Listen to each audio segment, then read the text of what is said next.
Expected daily from all angles. Cowboys quarterback Dak Prescott finally weighed in yesterday. Take a listen. Wouldn't say so. As I alluded to it before, I mean, there's been a case of something similar to this the last 3 years, I believe. So if not before, I mean, I guess, right? Not necessarily. I think that's people can take it however they want. I think it's kind of part of the way guys think and see things around here.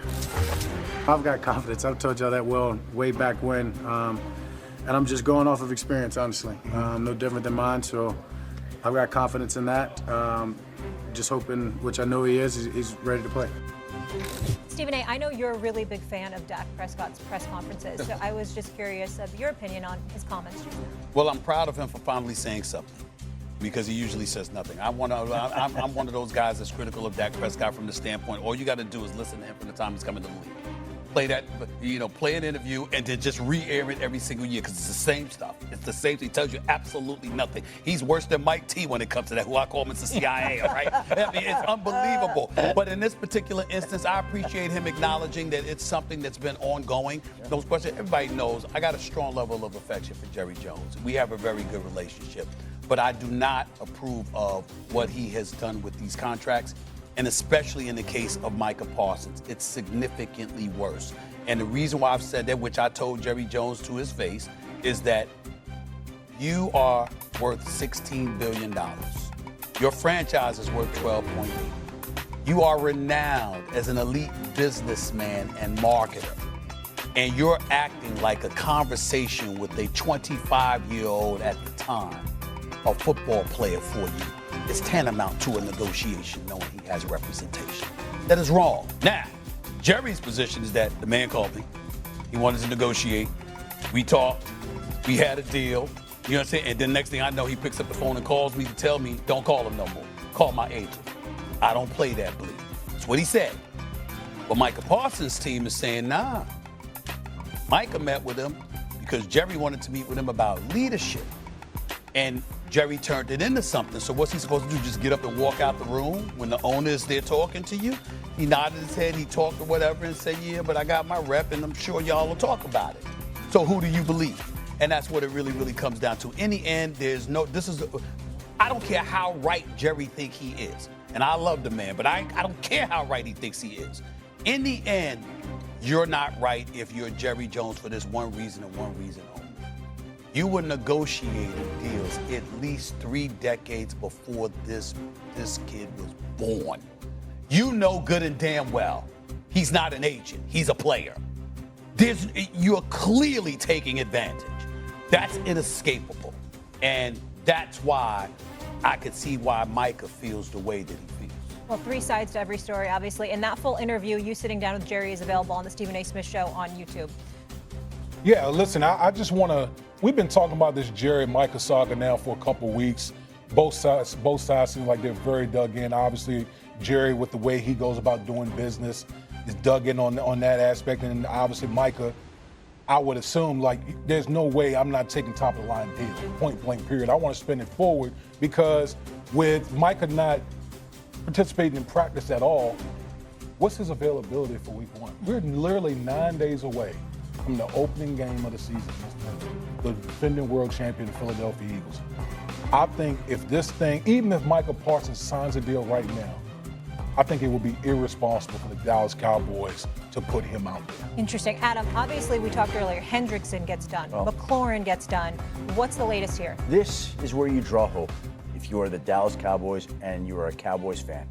Because McLaurin and the Commanders were nowhere close, and then they quickly bridged their differences. The Bengals and Trey Hendrickson were nowhere close, and they spent all day yesterday meeting and coming up with this creative one-year solution where he gets a raise this year. The Dallas Cowboys and Micah Parsons have not discussed a contract at all since Jerry and Mike were together. We're talking 3-4 months of zero contract discussions. Could it come together as quickly as McLaurin and Hendrickson? Yes. Could it be solved as quickly as McLaurin and Hendrickson? Yes. But Jerry sounds very dug in here. And Micah already has stated that he wants to be traded. He hasn't practiced. His back is tight. And these two sides today are nowhere. And it does sound like over time, they are headed their own ways. That doesn't mean that they can't figure out a solution, but neither one right now has been interested in doing that. I'm hopeful that a solution can be reached. Here's what I said to Jerry, and I'll say it again, right here on national television. You're Jerry Jones. Jerry Jones, in his own words, said, Stephen, if you look at where we are, we're not really that far apart. Well, if that's the case, then what's really holding this up is Jerry's pride, because Micah said to him, don't talk to me, talk to my agent. Now, at some point in time, everybody in Dallas. Disrespectful. I don't understand Exactly. that. No, what I'm saying is it makes, at some point, you got to look at Jerry and say, does this really make sense? Because again, if you're not that far apart, what's the holdup? Now, Jerry will tell you, as he said, Dak and I couldn't reach an agreement the first year. Dak played. Dak and I couldn't reach agreement the second year. Dak played. And then ultimately, he got his bag.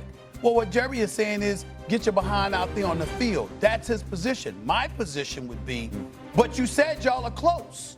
What's wrong? It's almost like the principle of having to talk to his representation is something you find off-putting, if not offensive. And I'm saying that Jerry Jones, Mr. $16 billion man, #1 sports franchise. Come on now. Come on, Jerry. You got to do better than that. And I'm not saying anything that I didn't tell him. You know why this is so frustrating for me? Just looking at it as observed from the outside looking in. Because it should be simple. It should be simple. We are talking about a 26-year-old premier pass rusher in his prime in the National Football League. This is not scary Terry McLaurin, who's on the other side of 30. This is not Trey Henderson, who's on the other side of 30. We're talking about one of the best players in the National Football League. All you literally have to do, okay, what did TJ White get? Okay, here we go. You make, I don't care if it's $1 more than TJ White. Stephen A., did you know this? And we actually talked about this on Get Up this morning. That Michael Parsons is the only player in his draft class to have not signed his second deal yet. Right. Hey. Jamar Chase has signed his second deal. Penei Sewell has signed his second deal. All those guys from his draft class have signed their second deal, except one person. But the problem is, one. But the problem is, y'all talking football. It's clear it's not about football. It's clear that it's about pride. It's clear it's about you're in a position of power. So how dare you pick up the phone and call me after talking?